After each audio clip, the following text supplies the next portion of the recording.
Hello, Angel. Angel is the Angel Georgiou? Georgiou, yes. Oh, Yes. I did Yes. good. Perfect. Is that Romanian? What is it? No, it's actually Greek. Okay, I wasn't Yes. okay. I'm not, but my name is. Okay.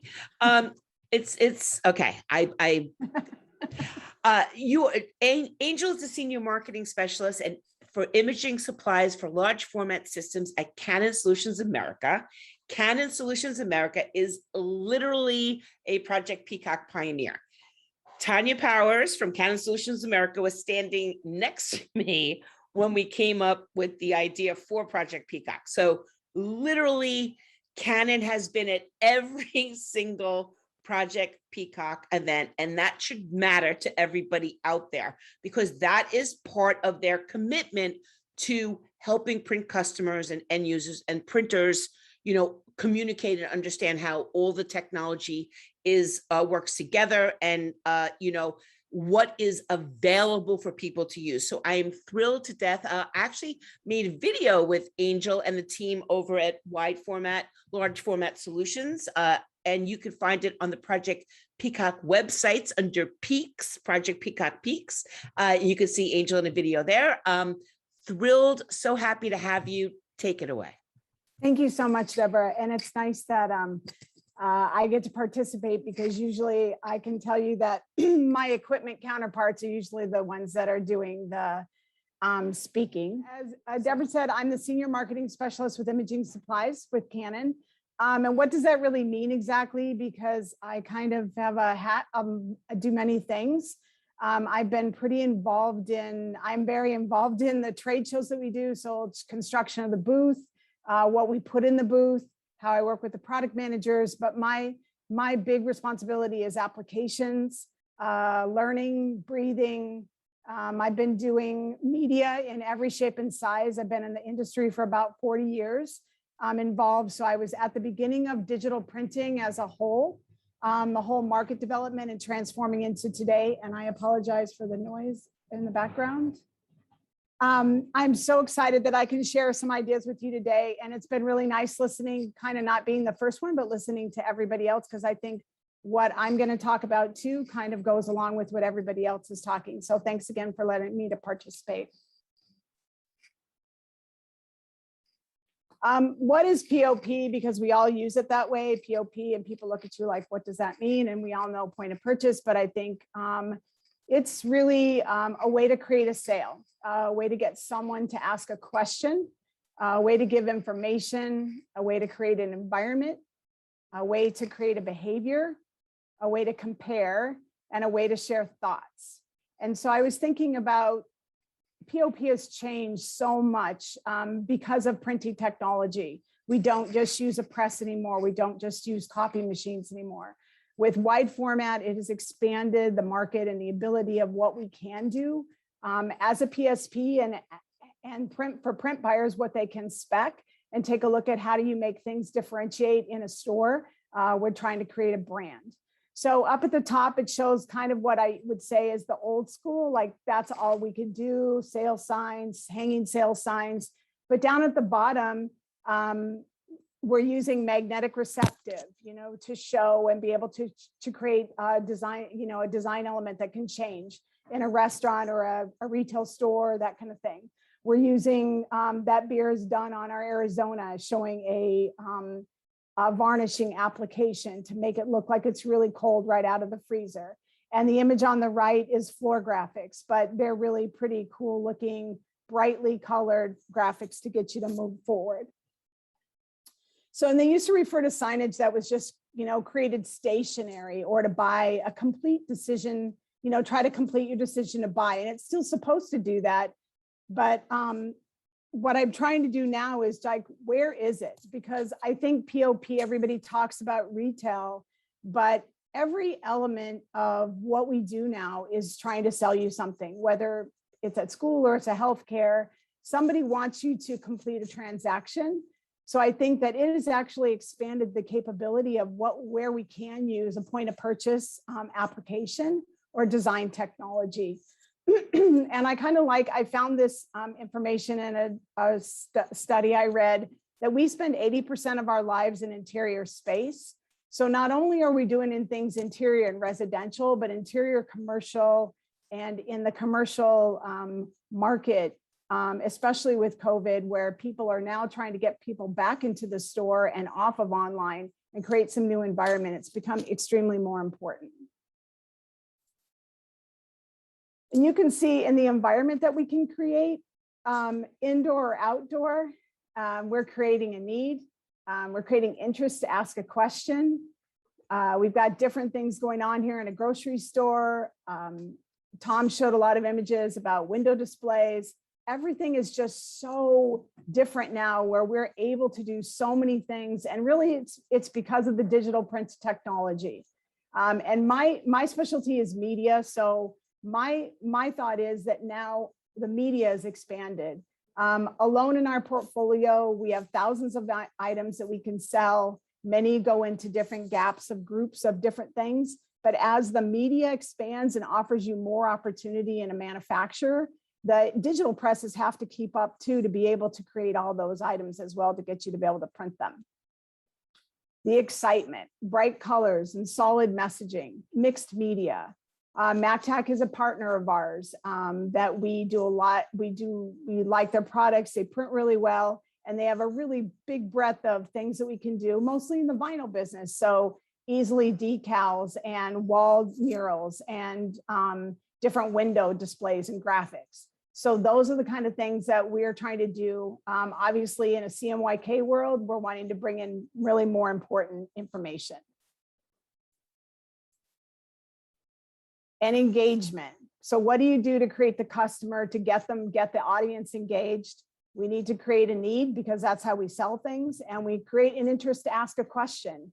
You know, the window at the bottom there shows all window graphics done, but I just love the application of this, that they took the space and made just a really plain window in a lobby of somewhere really more unique and really created some messaging there and printed some really cool looking vinyl, window graphics, sorry. And then the guy applying it. And we were talking about it earlier when everybody was talking about compliance.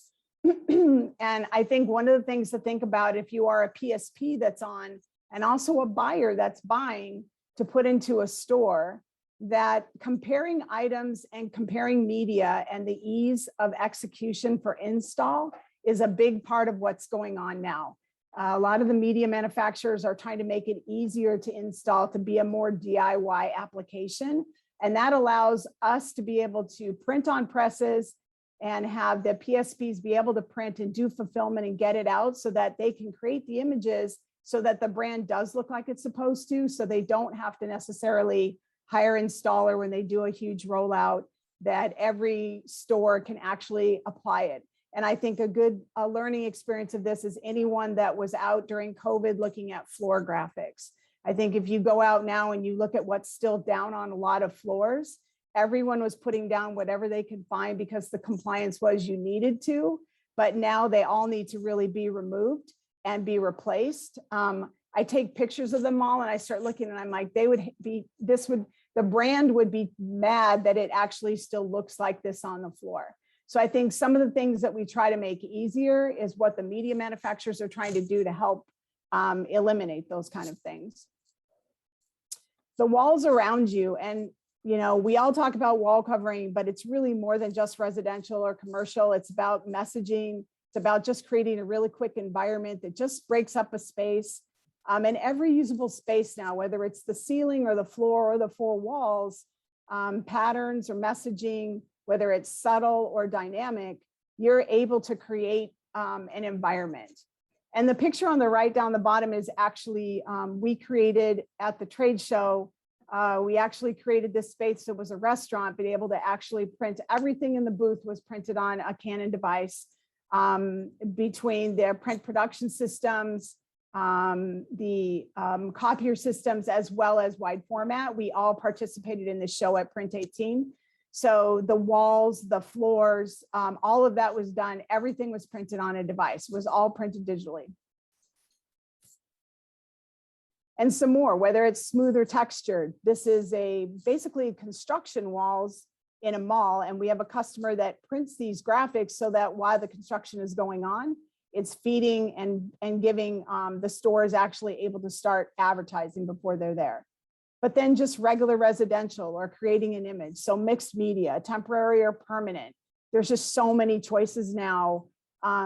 So my big talk is that to really understand and find a partner that you can get all the right information from so that you can find out what is really available when you're speccing a job or you're trying to find something, if you're a PSP, something for your customer. And creativity. This was a really cool idea I came up with, and we were going to show it at Printing United. But this is on our Arizona, and we basically, I bought wine cellar tops, wine barrel tops, and we were actually able to create the printing on here to do this for the restaurant that we have at the show. So something unique in the approach, think outside the box and try new things. I think as a printer, you need to try to find new things to do to sell your clients on different applications. But there's so many different things now that machines are able to print on to be able to create a really unique things. And with the one on the right here, this is what we call a day-night backlit. So during the day, it's just a front print in a light box. But at night, we're actually able to create this by printing using both sides, printing double-sided first and second surface and creating using this in a light box. So during the day, it's one message, and then at night, it becomes another. And everyone talked about sustainability, so I felt kind of right in the place there. We do a lot of that. We get a lot more customers asking about sustainable. So it's not only about the inks you're printing with or the press you're printing with, but it's also about the material you're working with. And that honestly, those choices are growing. And we are finding more and more customers asking for sustainable. The nice thing about it is the prices, even though prices are going up, the prices for sustainable material are becoming more reasonable. I would say 5 years ago, they were way different than buying vinyl in a wall covering. Vinyl versus buying PVC-free wall covering was a big gap. Now it's not as big of a gap anymore. So I think more people are looking to that. They're asking about that. And I think, as Tim alluded to, the buyers are asking for that, right? The buying generation has changed what they want to use, and they're a much more sustainable generation, and people are really starting to think about what they're doing. And what happens after I print that vinyl banner, where does it go? So blue bin recyclable, buyers are asking, great print quality with paper. That's the other thing to remember, that paper stocks, and we're a partner with Nina. Blocksite there is actually a full paper, it's a paper product, fully part PCW, opaque paper, so you can print on it double-sided and use it as a window graphic, but you can also recycle it. So whether it's the floor or the walls, or it's the cards for just advertising or hanging on a display, there's a lot more products that are becoming available to do that with. And from tables to walls, PVC-free wall coverings. The papers are more strong and durable. They have latex saturated papers, so they withhold even if you put them outside for a short period of time. But in here, they're actually giving really nice print quality and giving you sustainable ability, and really to be able to take it once it's done and be able to put it in a blue bin and have it recycled. To go. So we talked a little bit, not both of our printers, but the Canon Colorado does labeling and is a roll-to-roll printer, but the Arizona is actually a packaging printer as well. We have a lot of customers that do prototyping either on a fluted board, or they do it on a SBS board. They do a lot of that, or short run packaging for home customers, that kind of thing. But we just put together this box that we are using now to show customers what we can do on our print devices. And it was themed from one of the booth vignettes that we had done for Printing United as a sweet, as a candy store, basically, or confectionery. So we took all the things that we did and we created some new items. We made a box on the Arizona, and now all these different applications, I have 18 different applications, and there's a few more we're adding that show all the different things you could do in a retail environment to create in a short run or a long run, decals, labels, posters, menus, magnetic receptive, menu boards, that kind of thing. So we put a whole package together. It's interesting because I didn't know I was talking about this, but the box is all about retail. So it's all about what you can do in a product environment and be able to have things to be able to show kiss cutting and different applications, from cutting and through cut, paper labels, vinyl labels, wall covering, window decals. So it's pretty interesting box. And outside, temporary or permanent, every usable space now. And like Tom said, this is the building before, and then this is what someone did after with graphics. So I think that, it's an invitation to come in, or an invitation that we're coming here to your area, or we're going to be doing some information there. We're going to be starting to give you, we're coming to your space. The only thing I think that's missing here is there's no ground graphics down here. This specific customer just does the walls. He doesn't do the ground, but ground graphics and welcoming things, company logos. Now there's so many different products now that you can put down in front of the doors, just inside the door, to really be able to start messaging before we go there. And just a little bit about our technologies. As I mentioned, Canon Colorado printers and Canon Arizona printers. Pretty much everything you saw on this display was printed by us. We have a customer technology center here, but we pretty much do everything. When we do our booths, we do everything ourselves. We take the creation, we come up with the applications, or take the application, we design the in-house usually, and we do all the printing ourselves. We don't job anything out. So from floor to ceiling, we're printing everything for our booths when we do go to a show. But the UV gel technology is a brand new technology. If you're familiar with UV and what I call UV classic technology, that is the Canon Arizona series printers. And Deborah and my friends from Randy has been with Deborah since the beginning as well, because he's been with the company for a long time. So she's been thoroughly a supporter of that technology, where we can do texture and varnish and double-sided and really great registration. We have lots of different things, and you can put a roll on there too if you choose to do so. The Colorado is kind of new technology, considered UV gel. It's different. It's nothing like traditional UV ink. It's a little more, it's more flexible. Both of them are Green Guard approved. Both of the UV gel inks are low in VOCs. We're able to get type 2 certification on some wall coverings without any other additional things. So for hospitals or restaurants, things like that, we're actually able to just print and basically go. They can install, whether it's pasteable or not. And we have dimensional stability. So we're kind of proud of that. And we just keep expanding on what we can offer for the market. And that's a wrap for me. Thank you so much. That was amazing. You're right. You do have the Randy wide format shoes to fill. I can tell you that it was the highlight of our agency visits. Project Peacock started off by going to conference rooms of advertising agencies and brands. And every single time it was like the print customers couldn't wrap their minds around the fact that you could have textured wide format. It literally blew their minds. Yeah, and people are doing so many more things now with it. It's really, it's incredible. It's crazy. It's really, and it's a lot of it is the customers just understanding the technology and then taking it to the next level. And we see all kinds of different designs. It's pretty cool. Yeah, it's amazing. And if you have any capabilities like that, definitely show the customers that. And they also loved the day-night backlight. That also, it was like they would fight over it. And I mean, we had a whole routine with the camera phone. It was really an incredible experience, although we were all jealous because as soon as Randy started talking, we were just like, whatever, he's gonna see, everybody loves him the best. And they always fought over the samples, and we had to make sure nobody stole them. That was the other thing.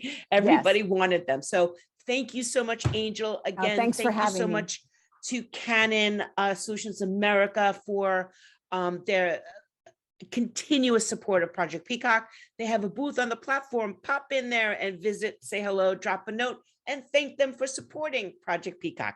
Thank you, Angel. And now we will bring up our final presenters.